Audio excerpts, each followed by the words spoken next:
Today I need you to embrace what comes hard. Today I need you to accept the challenge. Today I need you to fall in love with the process. There will be plenty of opportunities to get discouraged, to lose your passion, and think that it's not meant to be. But if you're going to reach your destiny, you have to have a made-up mind. If you give up after the first time, or the 5th time, or the 30th time, what that really means is you didn't want it bad enough. There should be something you're believing for, that you are relentless. You are not moved by how impossible it looks. You're not discouraged by how long it's taking. You don't give up because people told you no. Your attitude is, if I have to believe my whole life, I'm not going to stop believing. I'm not going to take no for an answer. I'm not going to settle for mediocrity. I'm going to keep pursuing what's in my heart. And ask ourselves, what do I really want? What do I really want? And write it down. Writing causes thinking. Thinking creates an image. And you get these images going, you're building a vision in your mind. It's the visionaries that's changed the world. Think of that.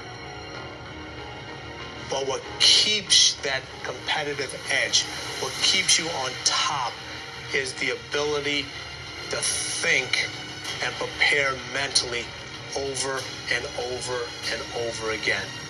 The body has limitations, the mind does not.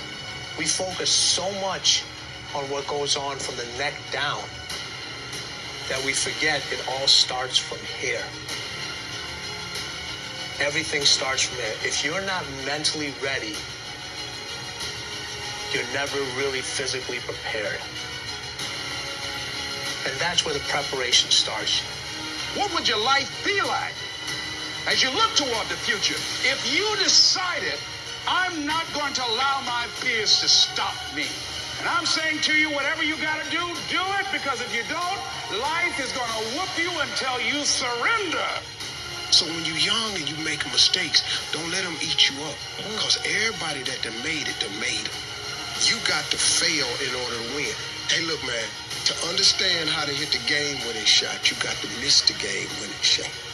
You know, you got to be tough because the road to success is always under construction. It's never a clear path to success. The people who become successful are the people who have a relentless attitude. And you just got to hang in there through the bad breaks, because the bad breaks is coming.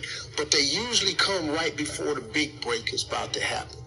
You get a series of bad breaks and it stumbles up a lot of people. My life and my success is to say to anyone, you can stumble, you can fall, you can get back up again.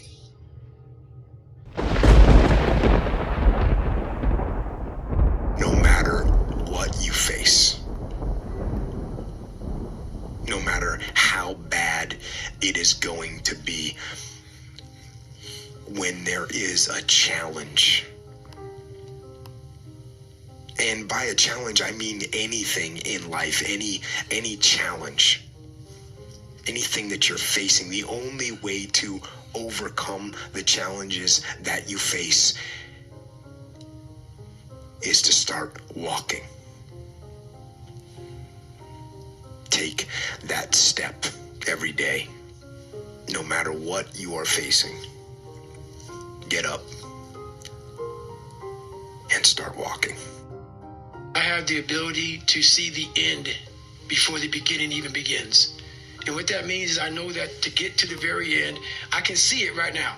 So before I went to Buds and I was losing all this weight, I saw myself walking across the stage at 191 pounds. That's what I had to get to get into the door. I saw myself 6 months, a year later, whatever it's going to take me to do it. I saw myself walking across that stage, getting that certificate of graduation from Buds. And I was able to be there at 300 pounds. And that feeling that I was nowhere near that feeling, I was able to put myself there 1,000,000 times every day. And that feeling of like, my God, that is going to feel amazing. That's what made me suffer. That's what allowed the pain to be real and say, this is worth it. I want to feel for this next 18 months. It took me 18 months to finally become a Navy SEAL, to finally, just get through buds. 18 months. It's 6 months. It took me 18. That's what woke me up every morning was I'm going to put myself through this much pain and suffering for a few seconds. That's all it is. A few seconds of joy. And it's so worth it, man. That's what people don't get. So I'm able to put myself at the finish line, even though I have no finish line, but at the finish line of an event before I even start them and say, how are you going to feel at the end of this? Visualizing is my biggest tool of life. That's why I've been able to put myself in cold water, put myself in a 100-mile race millions of times before I've done it. And I'm able to go through the race and see how I'm going to feel at mile 50. Almost to the exact feeling. Right, so when it comes up, it's no surprise. It's no surprise. I've already done this a million times. I recommended the last time I was here, the little book, Richest Man in Babylon, and I said I've lectured now to over 3 million people. Guess how many have actually gone and got this little book? Answer, very few. My best guess is 10%. Such an easy thing to do. This little book, number one, is easy to find. Number two, it's easy to buy. The most you can pay for it, $6, $7, $8. You can borrow that from your kids. But if it's easy to find and easy to buy, and if it's easy to read, why wouldn't everybody go get it? We don't know. I don't know. Nobody knows. Here's how profound it is. Some do and some don't. Now here's the numbers. About 10% do. We don't know the mystery of that. And I'm telling you, 10 years from now, those numbers will still be the same. The numbers don't change. Only the faces change. I used to belong to the 90% who couldn't be bothered even if it was easy. How many people have a library card? Answer, 3%.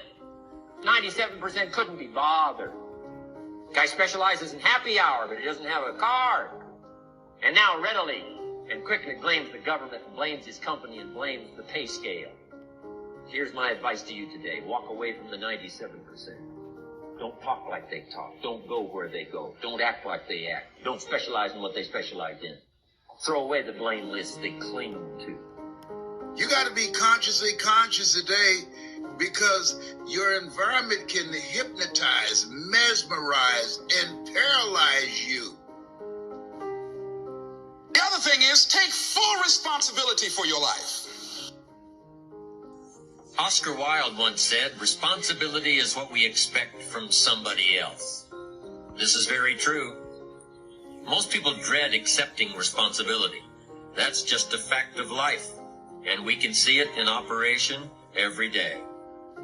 We can see ourselves getting hot under the collar when the dentist keeps us waiting, and we're sitting there reading old magazines when our appointment was 30 minutes ago. And we don't stop to think that we forgot to mail in this month's mortgage payment. We can see ourselves growing angrier and angrier because a business contact is supposed to call at noon, and here it is almost 2 o'clock, and the phone still refuses to ring. But we don't stop to think about the calls we ourselves have forgotten to return while we've been so busy fuming.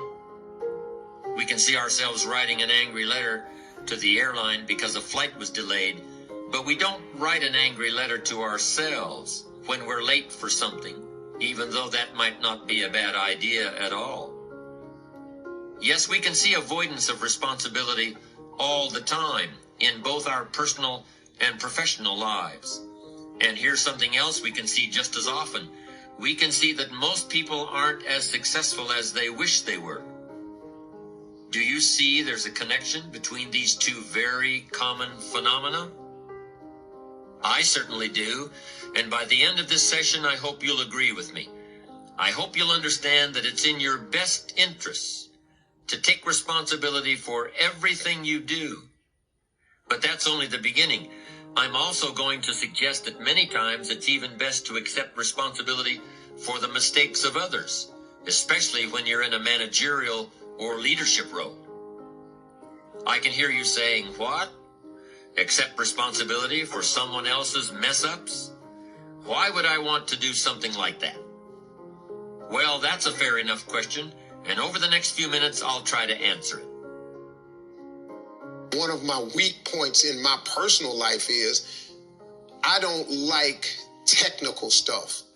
So even though I have to be on Twitter and Instagram and Facebook, I don't care for that. So guess what? I find somebody who loves to do that. You know, I find somebody who has a strength where I will have a weakness, and I partner with them. All you're trying to do is get to the goal. No one gets there by themselves. Everybody needs help. Now, when you know what you got going for you, be confident, not cocky. Managing your strengths, knowing what they are, and don't let nobody talk you out of it. And that gets you fight ready. You get fight ready like that. You got to know you. Helps you develop your skills. All the while, you're developing your strength. You just got to keep developing the strength. Don't let anybody talk you up. At the same time, you must work on improving your weaknesses. So I've had to, in spite of myself, get on Instagram, get on Twitter, get on Facebook. I got to do the videos whether I want to or not, because the world is moving to social media. If I had as many followers as Kim Kardashian, I probably wouldn't even have to do this TV show. During the years when professional basketball was just beginning to become really popular, Bill Russell, who played center for the Boston Celtics, was one of the greatest players in the pro league. He was especially known for his rebounding and his defensive skills. But like a lot of very tall centers, Russell was never much of a free throw shooter. His free throw percentage was quite a bit below average, in fact. But this low percentage didn't really give a clear picture of Russell's ability as an athlete. And in one game, he gave a very convincing demonstration of this. It was the final game of a championship series between Boston and the Los Angeles Lakers. With about 12 seconds left to play, the Lakers were behind by 1 point, and Boston had the ball. It was obvious that the Lakers would have to foul one of Boston's players in order to get the ball back. And they chose to foul Bill Russell. This was a perfectly logical choice, since statistically, Russell was the worst free throw shooter on the court at that moment. If he missed the shot, the Lakers would probably get the ball back, and they'd still have enough time to try to win the game. But if Russell made his first free throw, the Lakers' chances would be seriously diminished. And if he made both shots, the game would essentially be over. Bill Russell had a very peculiar style of shooting free throws. Today, no self-respecting basketball player anywhere in America would attempt it. Aside from the question of whether it's an effective way to shoot a basket, it just looked too ridiculous. Whenever he had to shoot a free throw, the 6'11" Russell would start off holding the ball in both hands about waist high. Then he'd squat down, and as he straightened up, he'd let go of the ball. It looked like he was trying to throw a bucket of dirt over a wall. But regardless of how he looked, as soon as Bill Russell was fouled, he knew the Celtics were going to win the game. He was absolutely certain of it. Because in a situation like this, statistics and percentages mean nothing. There was a much more important factor at work, something that no one has found a way to express in numbers and decimal points. Simply put, Bill Russell was a player who wanted to take responsibility for the success or failure of his team.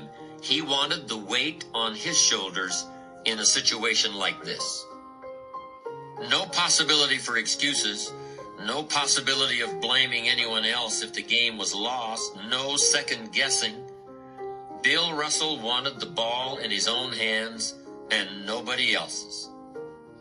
And like magic, even if he'd missed every free throw he'd ever shot in his life before this, he knew he was going to make this one. And that is exactly what happened. That is what virtually always happens when a man or woman accepts responsibility eagerly and with confidence.